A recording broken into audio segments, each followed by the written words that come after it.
Paano ninyo patutunayan na si Kristo ay tao at hindi kapantay ng Diyos? Siya po ay anak ng Diyos. Mababasa po natin yan sa Mateo 3:17. Si Kristo po ay ginawang Panginoon. Ang gumawa sa Kanya, ang Diyos. Mababasa po natin yan sa Gawa 2:36. Si Kristo po ginawang tagapagligtas. Ang Diyos po ang gumawa sa Kanya, na siya, si Kristo, ay ginawang tagapagligtas. Gawa 5:31. Ang ating Panginoong Jesucristo ay ginawang isang tagapamagitan sa tao at saka sa Diyos. Sa unang Timoteo 2:5.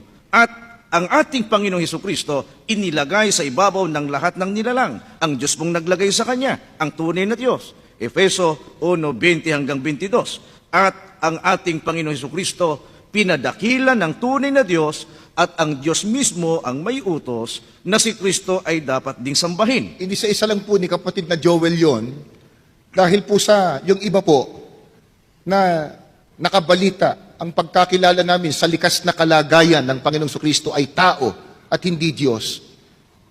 Pinararatangan po ang Iglesia ni Kristo na hindi daw po kami kumikilala kay Kristo. O kaya, minamaliit daw po namin ang Panginoong Kristo. Hindi po.